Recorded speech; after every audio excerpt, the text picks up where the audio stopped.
Hi, I'm Kirsten, and I thought instead of doing a normal tarot spread today, we'd actually talk about the first two cards in the major arcana of tarot and how you can identify the Fool and from the Magician. So I'm just going to tell you about me. First of all, I'm closer to 50 than I am 40, so I do have some life experience underneath my belt. Second of all is I'm going to try not to bore you with what all the other spiritual people talk about, even though we all have a lot in common. So I'm going to try to tell you some things that I've never heard from. So specifically, out-of-body experiences as a child, having to wrestle invisible entities, and then realizing that I have a pack of spiritual beings with me all the time. So let's start here. When I was in my Fool state, I dismissed all of my experiences, or they were dismissed. So when I was a child and I got sick at my father's wedding, and I went home to to sleep, and then I later got up and I went to the reception. I was 7 years old, I believe. It was until my mid to late 20s did I learn that I never went to the reception, even though I can tell you conversations with people that I had at the reception. I can tell you what I wore. It was in full color, and I know that I was there. Here's one example. However, oh my goodness, that must have just been a really powerful dream. Well, a dream that you remember all these years later, 10, 20 years later. But that's okay. We'll just sweep that one under the rug. When I was 20 years old, I had a nightmare, and it was that I woke up and my boyfriend had come into my apartment and was crawling at the bottom of my bed, and I kept saying his name, and I was like, and I started to realize that that's not who this was, okay? And I said, "Who are you?" And the voice said, "It's me, it's Satan."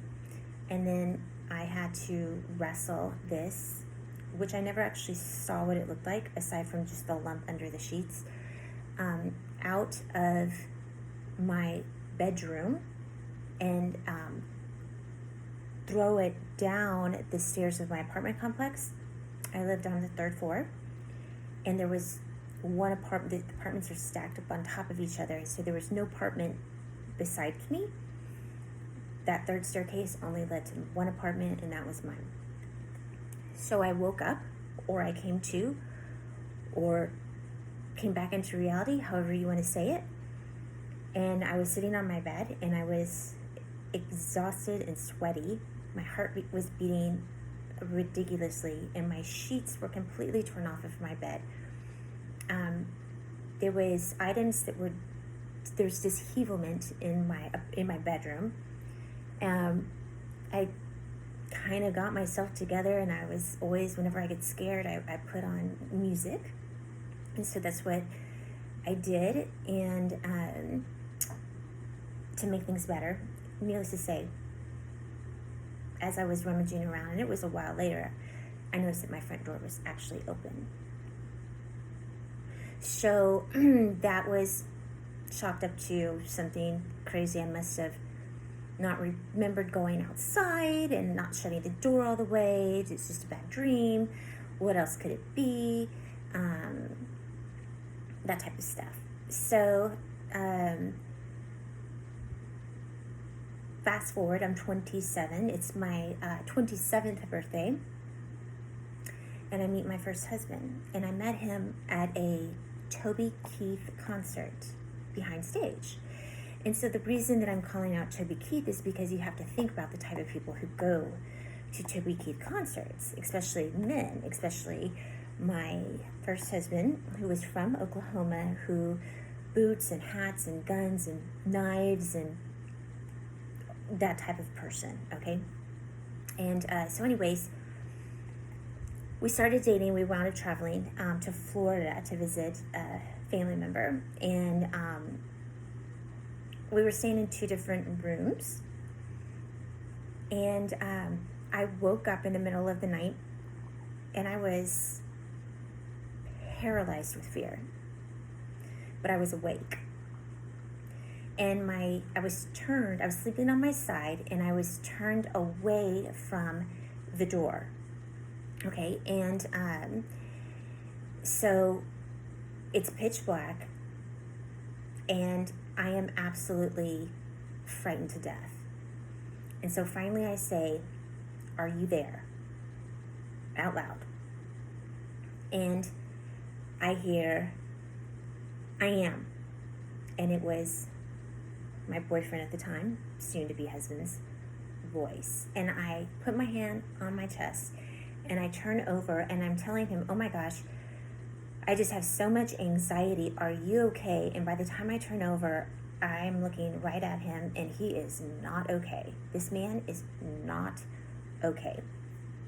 And so I said, "Oh my God." And he goes, "Oh my God." He says, "I have to tell you what happened." And I said, "What happened?" And he said, "I heard all this laughing. It was so loud." Now, mind you, we are the only 2 people on the bottom floor. Everybody else is in bed. And he said, and it woke me up. And it was so loud. He's like, and so I'm like waking up. And he's like, and I'm coming to. He's like, I like do this because I swear I can like hear it, okay? He's like, "I'm coming to." He's like, "The laughing is coming from the corner in the room. And when I turn and I look into the corner of the room, there's a demon in there. And it's pointing at me and it's laughing. It's mocking me. It's laughing at me." He's like, "And I'm so scared." He's like, I didn't think I'd be able to get out of the room alive. I thought this demon was going to kill me." We were married for 10 years. And after that moment, he never returned to that room after many, many visits back to Florida. In fact, that evening, or after, we both went into the living room and slept in the living room that night for the rest of the couple of hours, which we didn't sleep. So I tell the person whose house we're staying in, who, by the way, is very, very religious, Christian, blah, blah, blah, blah, blah, always was like, if you do drugs, you're going to be, you're going to die of an overdose. If you have sex, you're going to get pregnant. And if you if you're not this crazy religious person, you're going to become possessed by demons or something like that. Okay, so lots of fear-based, okay, from this. So I told her what happened. And thinking that she was going to be offended and be like, "There's nothing evil in my house," she said, "Well, my boyfriend at the time, who became my first husband, there's no reason why he would make this up." She says, he gets plenty of attention. He's very gregarious. He makes friends everywhere he goes. He's not somebody who's trying to gain attention." He says, "Nor would he ever say anything like this because he seems like the kind of person who would not want to look like he's crazy." And I agreed. So then I married him, like I said. So there were lots of occurrences that happened. Now, mind you, we're talking about my journey as me, the fool. Okay? So after we got married, there were plenty of occurrences, okay? And the deal was, I can't be scared. I don't want to be frightened about anything. And so if you see ghosts and you see stuff like that, that's on you, boo. I don't want anything to do with any of that. Because you see, I had this experience when I was 20 where I had this crazy, scary, scary thing happen. And that rocked my world, and it still does to this day when I think about it. So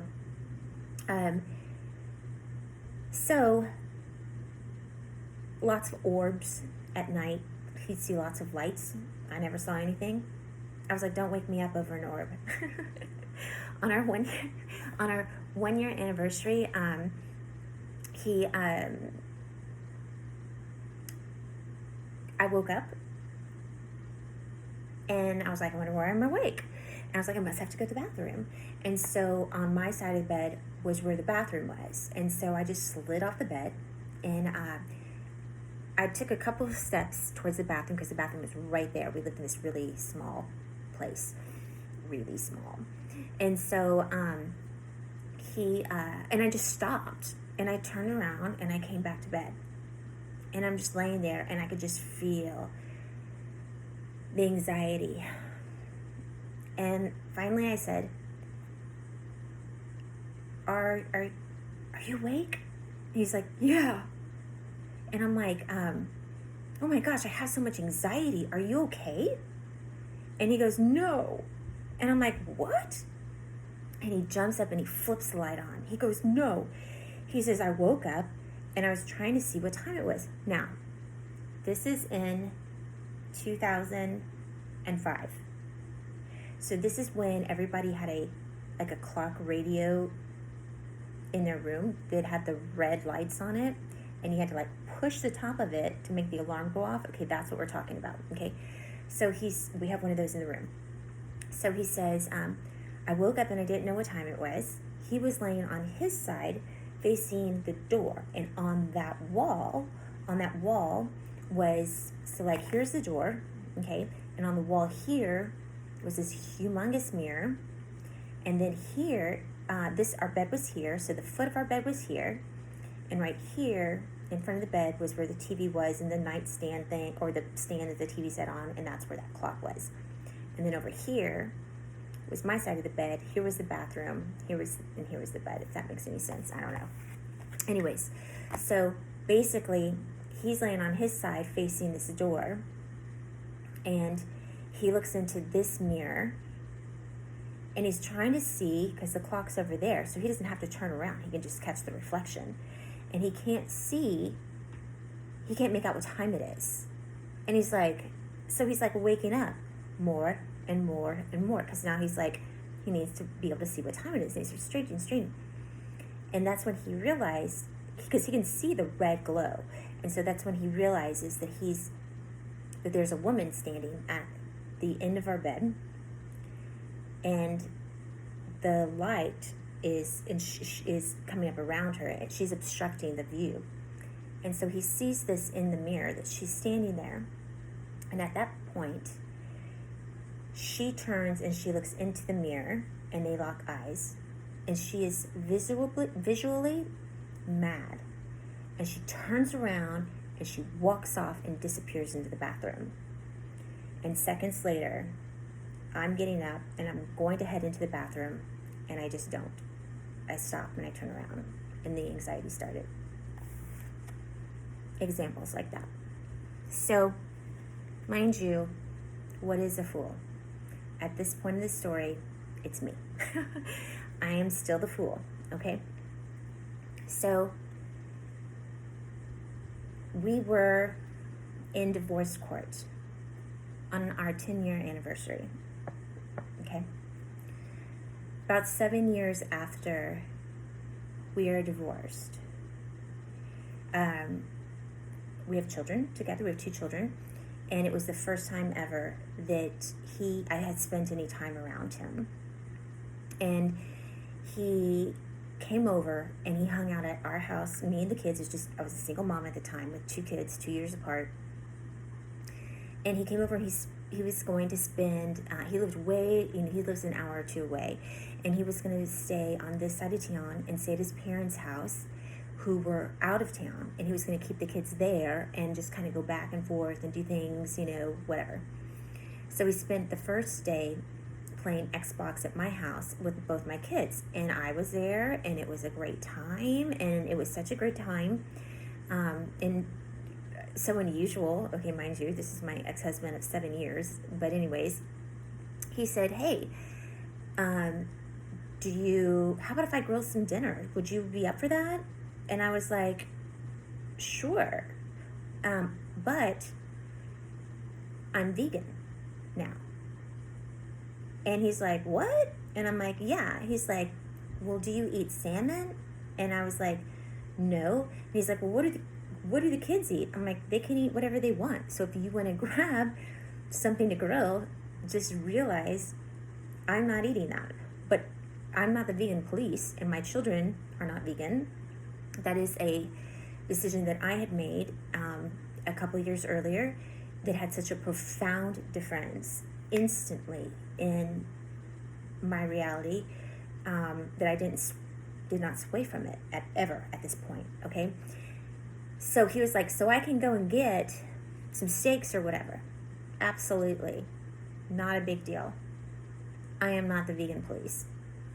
So he goes and he does that, and he grills these steaks and whatever. We all have dinner together, and then he's going to take the kids to leave, and he was like, oh, let me clean all this up. And I was like, oh no, don't worry, I'll clean it up. He's like, okay, well, we'll be back tomorrow to like hang out. And I was like, oh great, why don't you just take the Xbox with you, is what I was thinking, right? Cool. So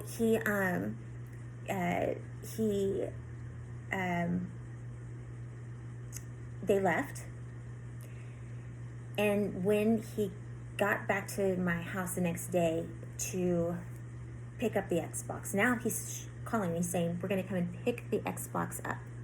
Okay. And I was like, oh, I thought you were going to stay.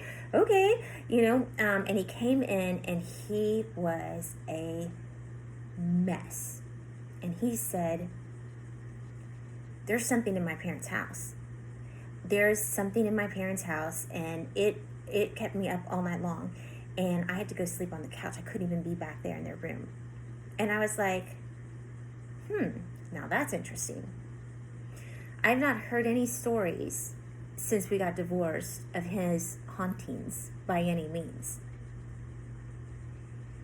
So there is a part of the story that he doesn't even know, is that I never cleaned that mess up that night. I was so emotionally drained just from being and playing house with my ex-husband and our 2 kids in my house.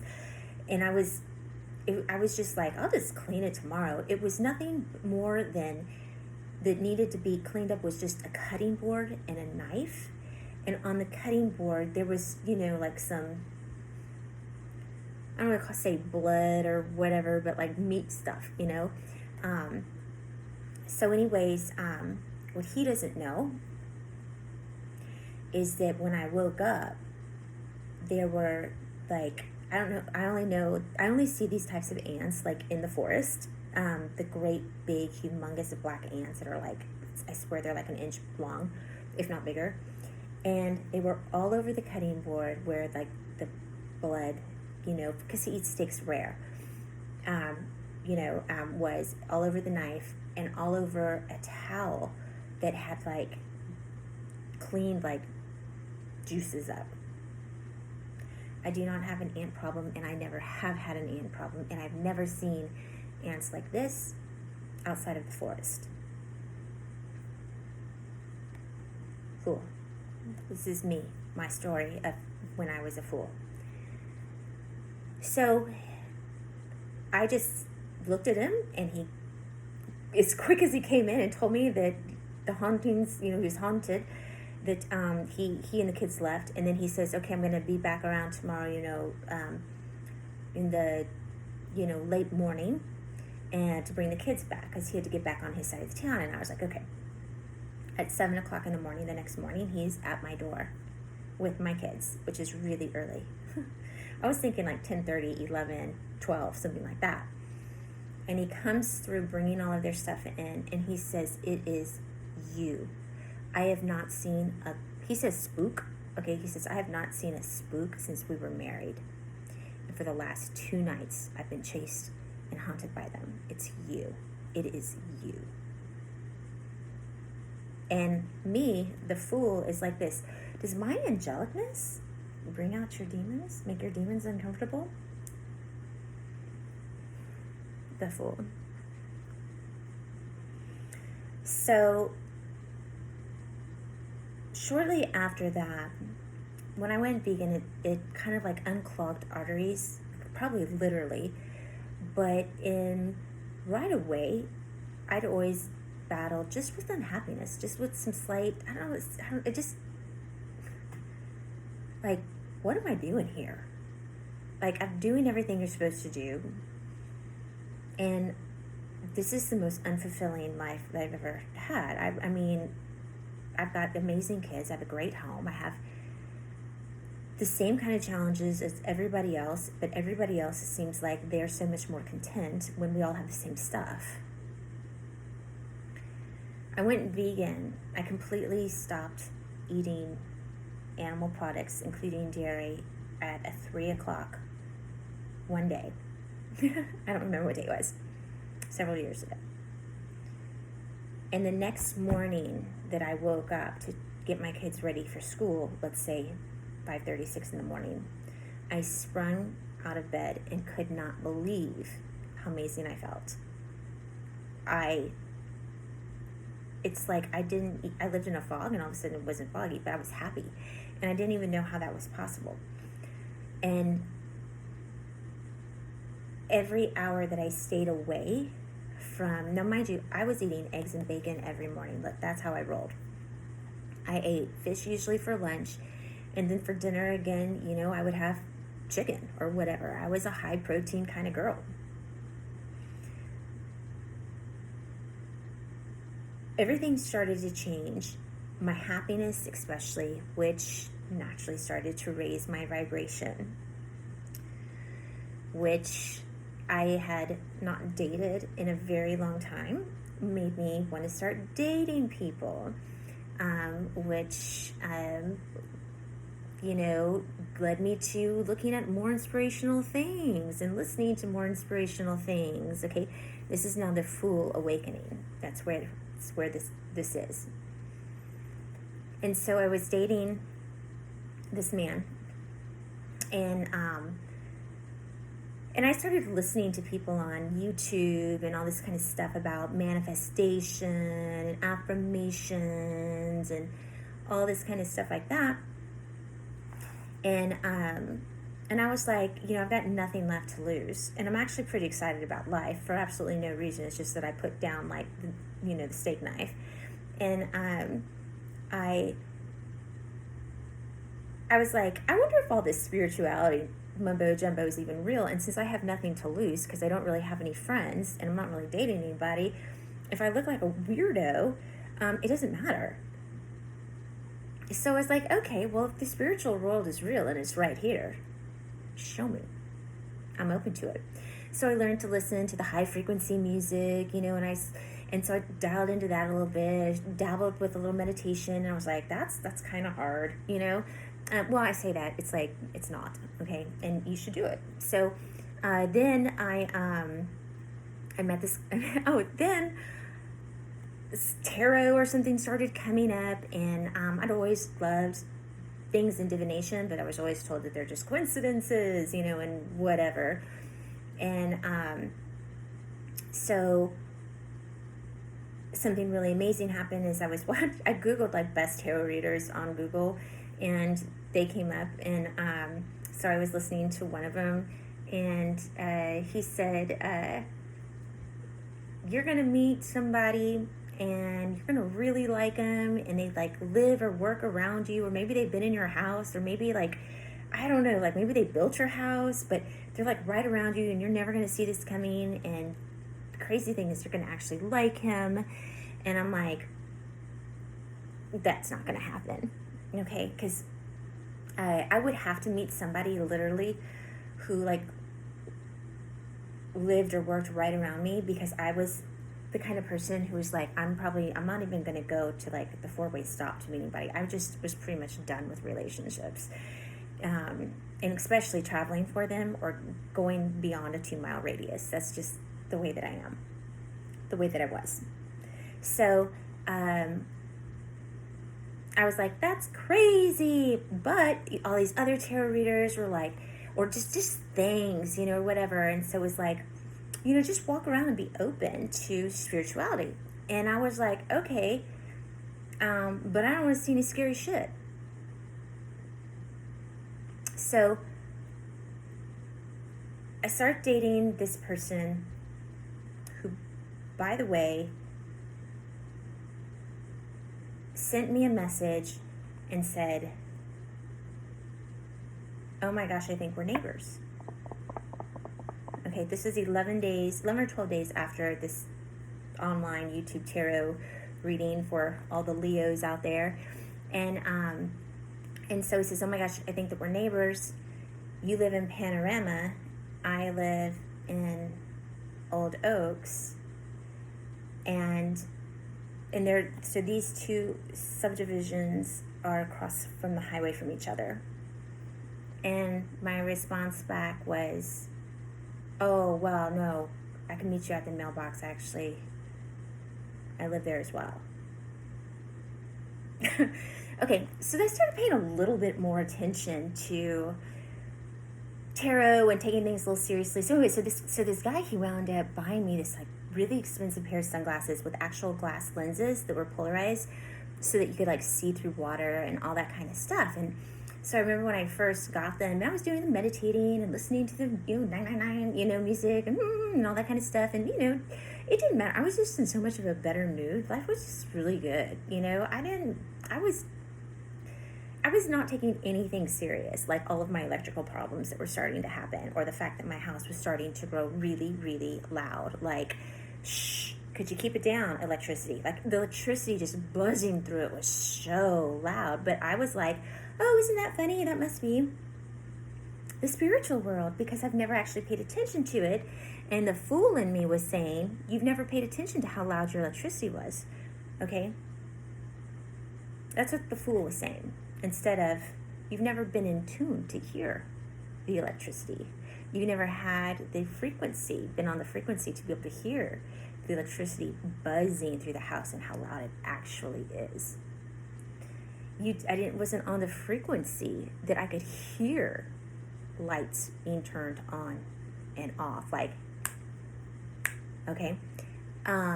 So anyway, so when I first got this pair of sunglasses, and I live in Texas, where it's sunny as shit, and so I am outside and I'm watering my yard, and it is blinding sunny, and it's early in the morning, and I'm in the same spot that I am every morning, watering this little piece of yard, because this is part of the routine. And I'm looking down, I'm standing in the grass, and I'm looking down, and I see the smallest, I see a dot, a black dot on a bright green St. Augustine, like kind of like that, St. Augustine blade of grass. Now, I wear glasses. I wear bifocals, okay? And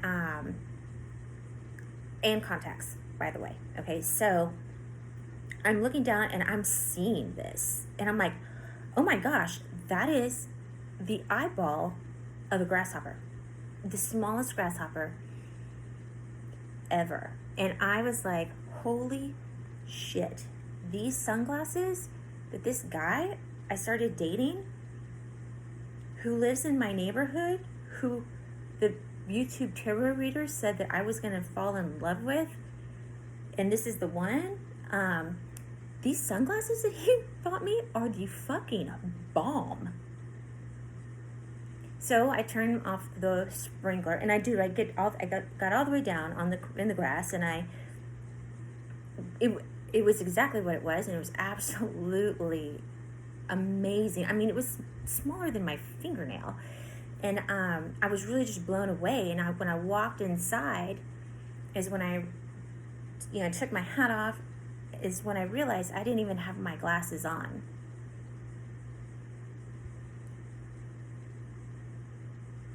So my perception and my ability to see the smallest vibration, the smallest detail, was attuning.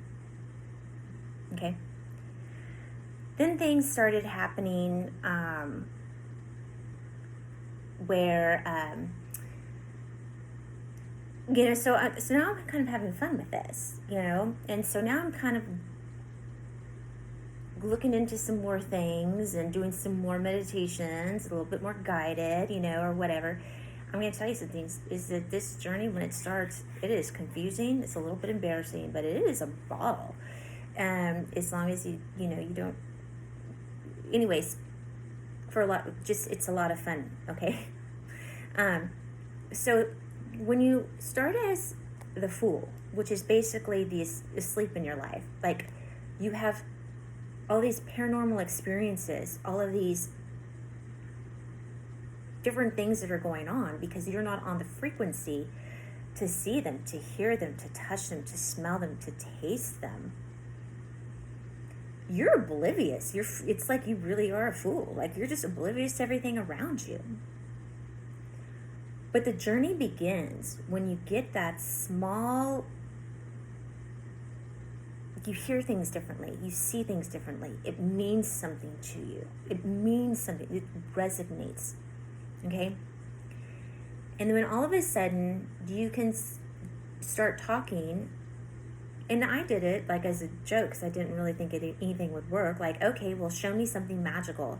If I have spirits around me, show me something magical today. The synchronicities that would line up were just mind-blowing. And then when you're having so much fun and you're thinking this is all going so well, and you start to actually intentionally do little magical things for manifestation, or what the heck, magic. What do you have to lose, right?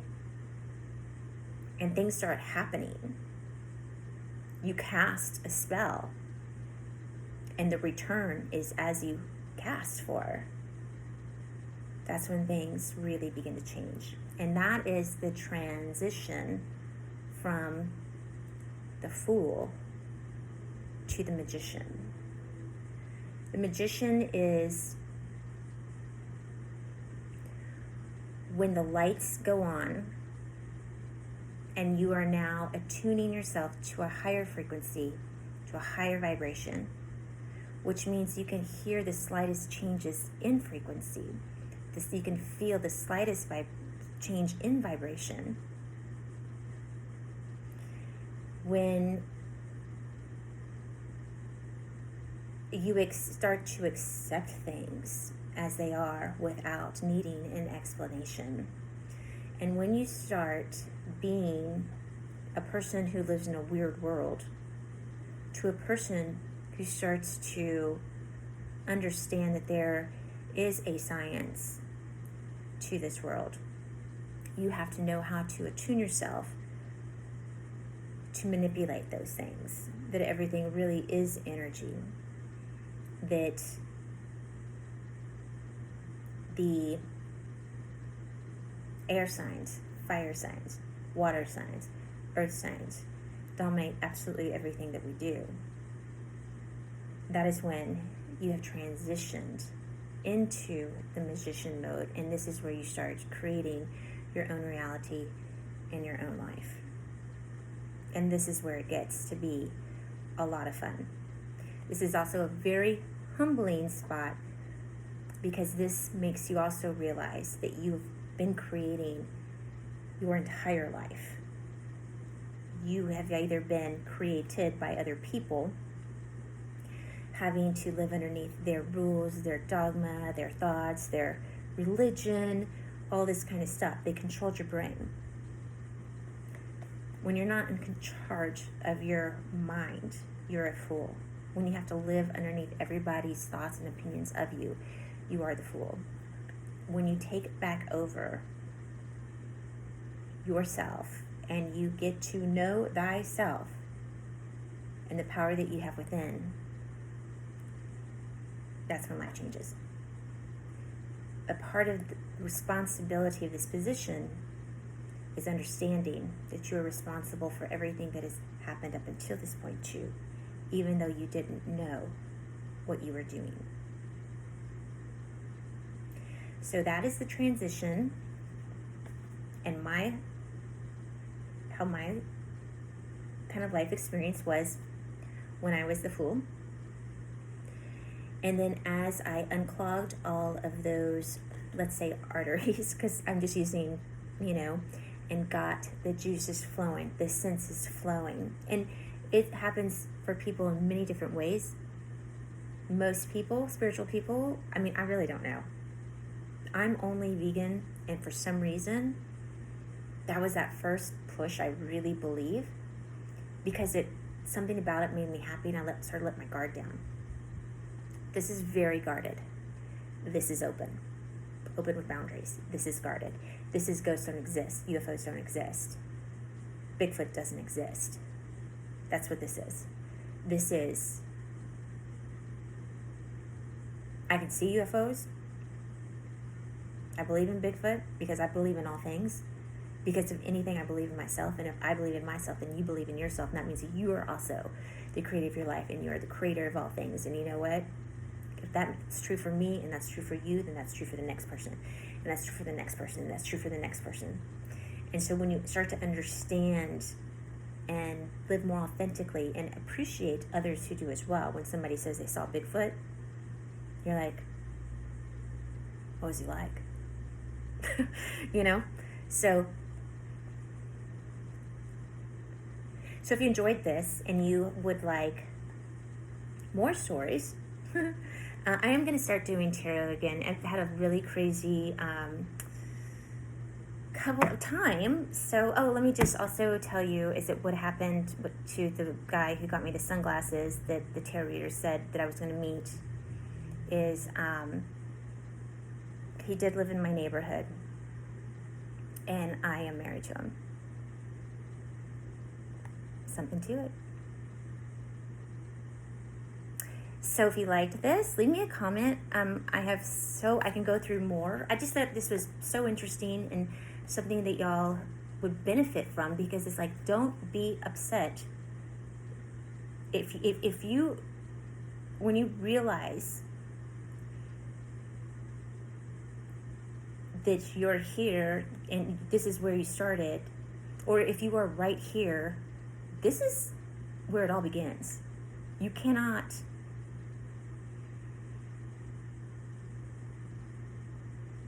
very, very few people are spiritual right out of the womb. Usually it comes from some trauma, some bad shit. And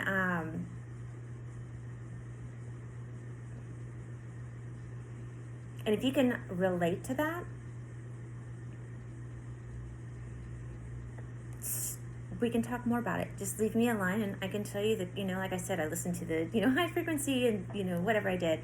And if you want to know exactly what I did or whatever, I'll tell you.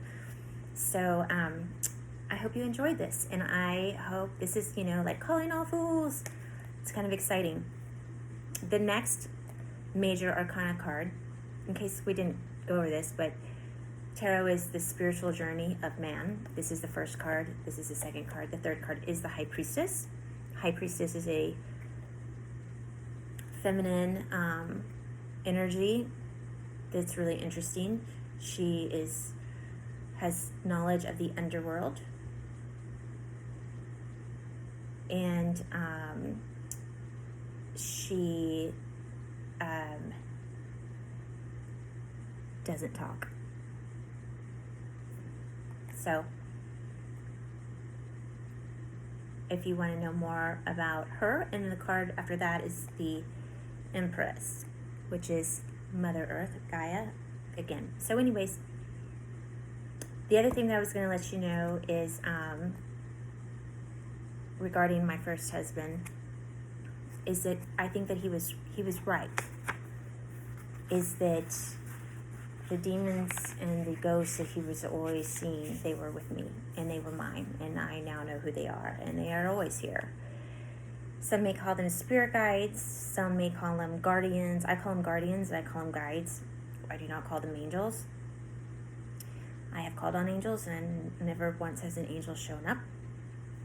My guardians and my guides are probably could scare most people. So he was right all along.